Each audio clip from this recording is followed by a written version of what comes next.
Jika dilihat dari basis empiriknya, sains dan agama memang berbeda. Sains adalah hasil pergumulan manusia akan kebutuhan hidupnya, sedangkan agama berasal dari wahyu ilahi. Bagaimana eksistensi agama di hadapan sains? Apakah agama akan jatuh menjadi mitos dan tahayul semata, atau justru makin kuat menunjukkan eksistensi dirinya? Lalu, bisakah mendamaikan hubungan antara keduanya? Pertanyaan tersebut akan kita bahas kali ini menggunakan kacamata seorang filsuf yang kontroversial pada eranya, yang mana gereja pernah melarang untuk menerbitkan hasil pemikirannya karena dianggap bertentangan dengan ajaran gereja. Namun saat ini pandangannya dianggap berharga karena berhasil mendamaikan ilmu pengetahuan dan agama. Dia adalah Pierre Teilhard de Chardin, berasal dari keluarga bangsawan. Ia lahir di kota Orsines, Prancis pada 1 Mei 1881. Ayahnya bernama Immanuel Teilhard dan ibunya adalah Berthe de Dompierre. Pada usia 17 tahun, ia bergabung dengan Serikat Yesus dan ditahbiskan menjadi imam pada tahun 1911.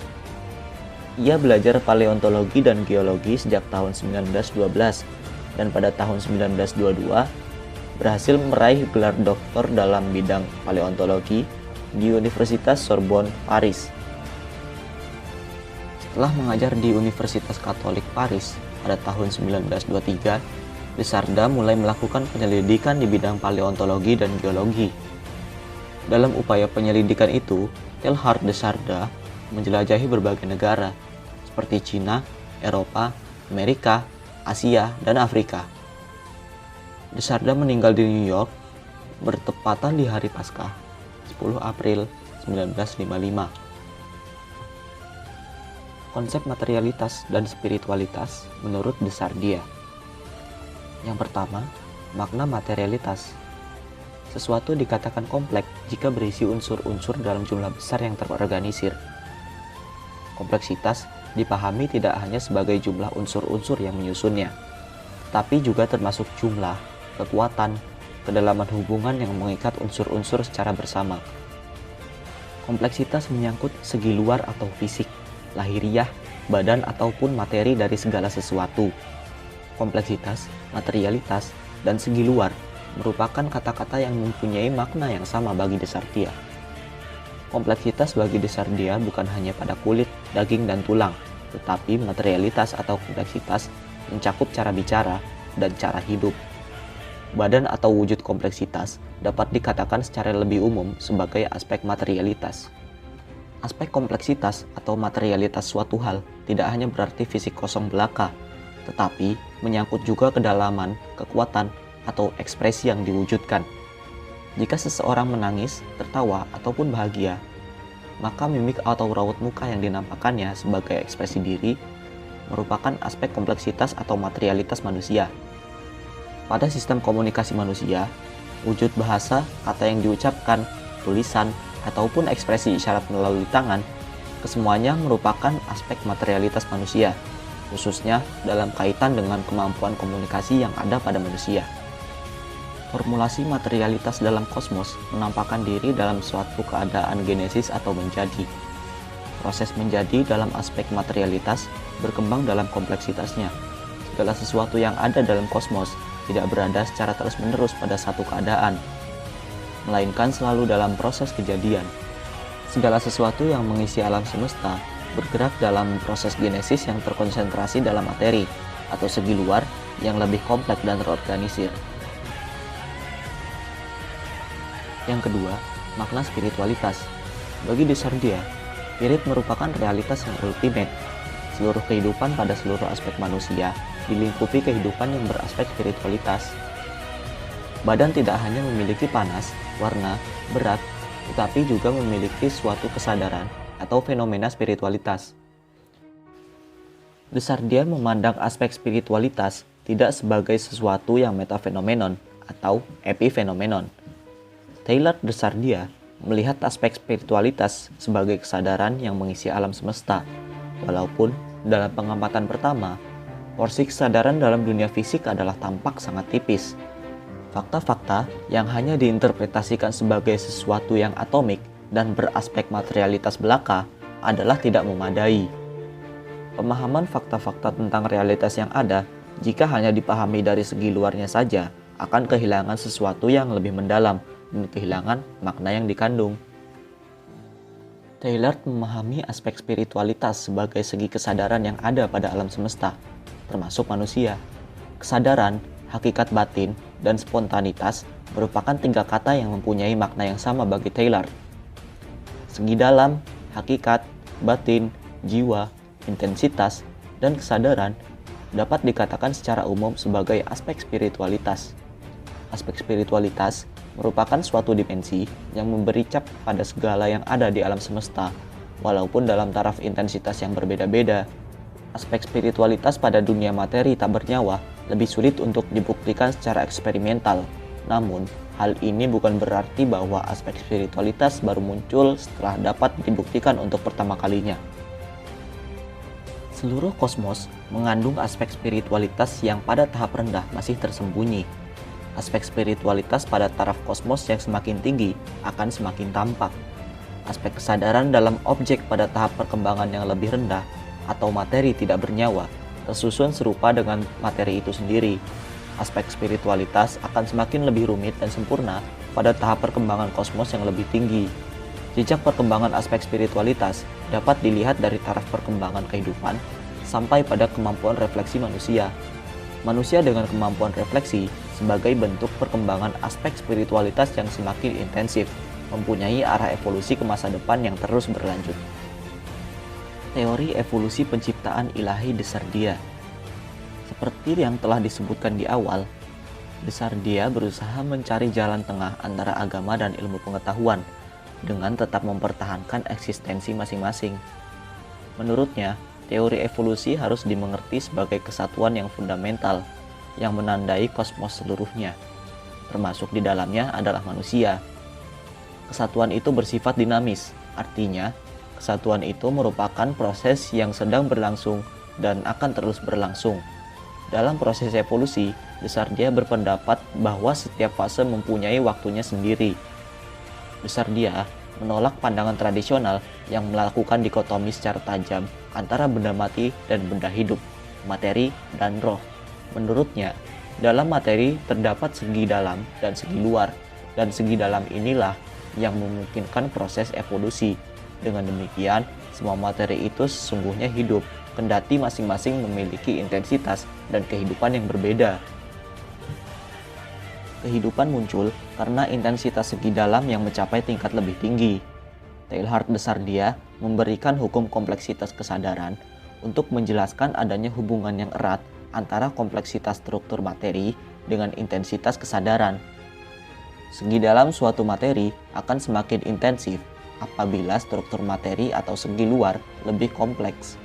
Dengan demikian, semakin bertambah kompleks struktur suatu materi, semakin sempurna pula terhadap evolusinya. Variabel perkembangan materi tersebut berlangsung sebagai berikut. Berawal dari elemen partikel atom ke molekul, dari molekul ke bentuk sel, dari satu sel ke multisel, dari sel yang paling primitif ke organisme yang paling kompleks, kemudian berakhir dengan entitas yang paling kompleks, yang kemudian disebut manusia. Jadi, manusia adalah puncak seluruh kompleksitas evolusi dunia. De Sardia menunjukkan kesesuaian teori evolusinya dengan paham penciptaan dalam 2 aspek berikut. Yang pertama, menciptakan dimengerti sebagai menjadikan. De Sardia lebih menerima ungkapan Tuhan sedang menciptakan ketimbang mengatakan Tuhan telah menciptakan. Ia meyakini bahwa dalam materi, Tuhan telah meletakkan peluang untuk berevolusi terus-menerus menurut proses. Dalam tahap evolusi psikososial, manusia turut mencipta bersama Tuhan. Artinya, apa yang diciptakan manusia sangat tergantung pada Sang Pencipta. Hal ini dimungkinkan karena Tuhan telah meletakkan kemungkinan itu dalam materi yang bisa dikembangkan oleh manusia. Kedua, penciptaan mengandaikan permulaan di dalam waktu. Kendati hal ini tidak dijelaskan secara filosofis, tetapi dapat diterima berdasarkan kitab suci.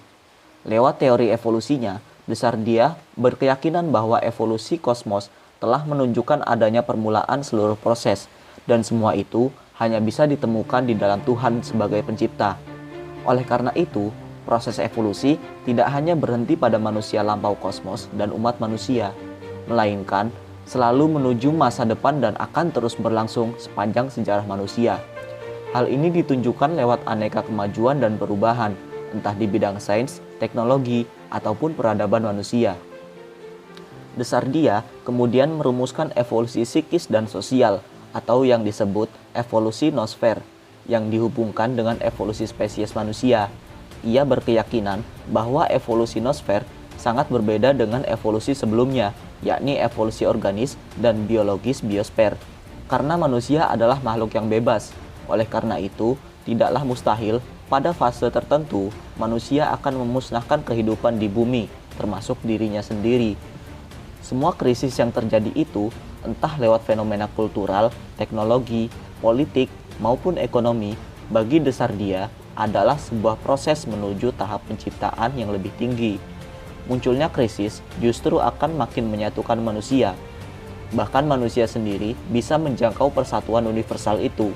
Semua bangsa, budaya, negara, suku, agama, termasuk di dalamnya planet-planet. Berkat kemajuan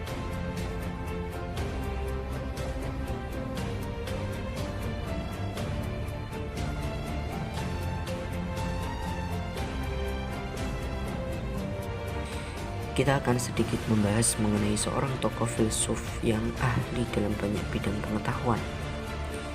Namanya adalah Bertrand Arthur William Russell, seorang tokoh filsuf dan juga matematikawan yang lahir pada tanggal 18 Mei 1872 di Trelex, Wales, Inggris.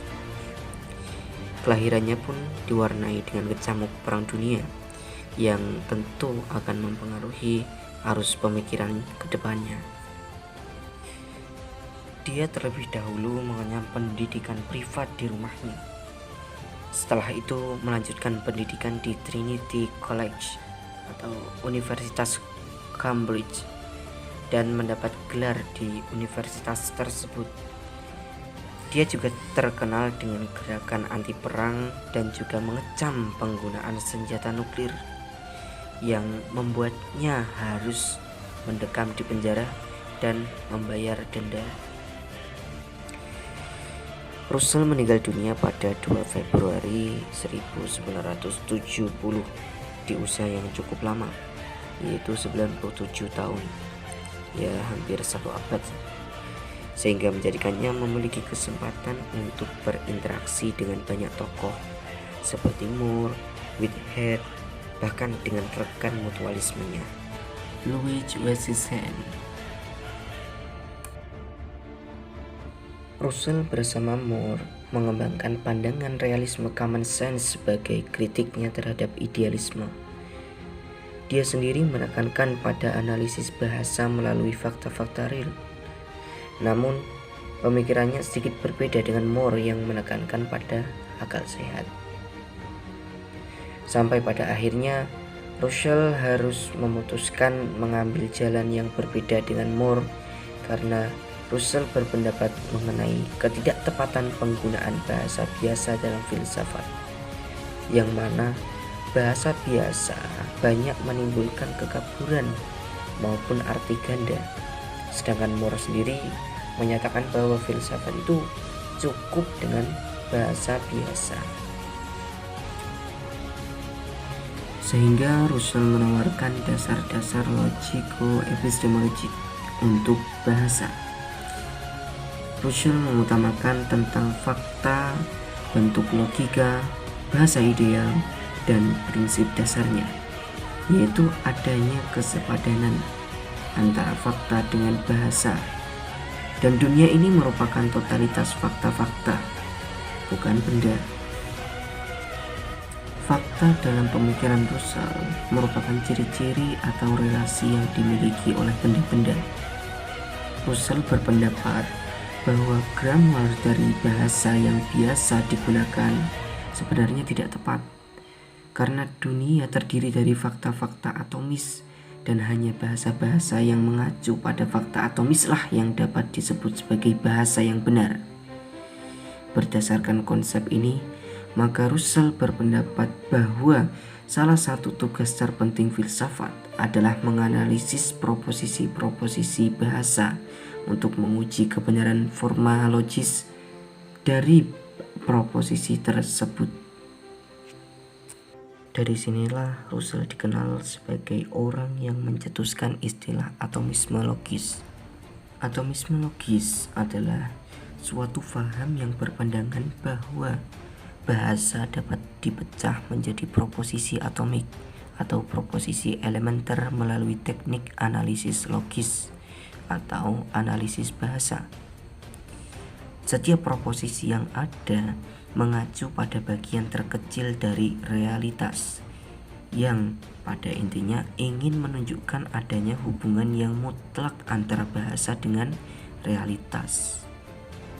Bahasan utama dari atomisme logis yaitu mulai dari bahasa corak logis atau logical type, kemudian nomor 2 prinsip kesepadanan, isomorfisme, dan 3 yaitu proposisi atomik dan proposisi majmuk.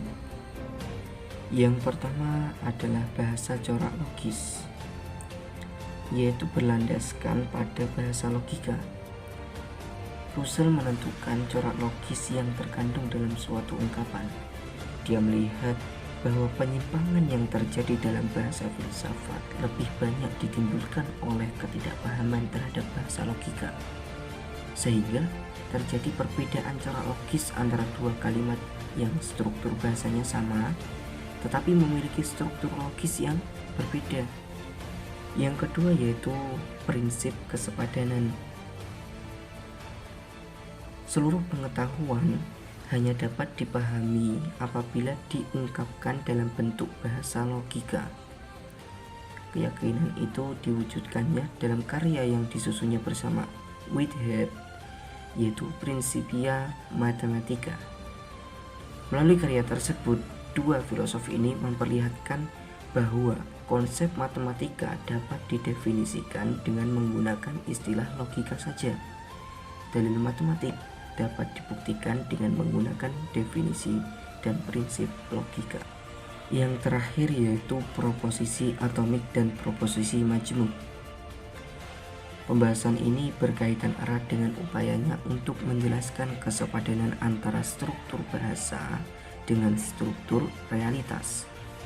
Sebab bahasa yang dianggap sebagai keseluruhan dari proposisi atomik tidak hanya mengacu pada fakta atomik yang membentuk realitas, tetapi bahasa itu juga merupakan lahan yang akan dikerjakan melalui teknik analisa logis.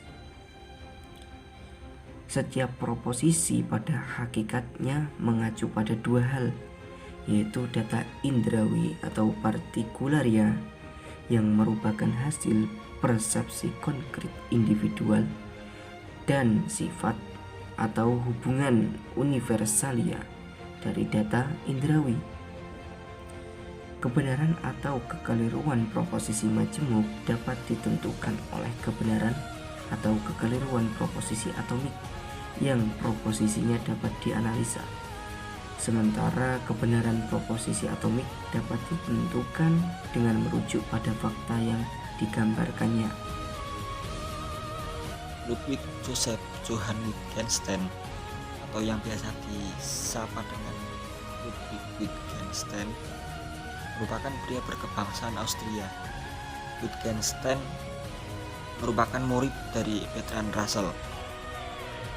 Seperti gurunya Bertrand Russell, Wittgenstein pun berpendapat bahwa logika merupakan bahasa yang baik untuk filsafat.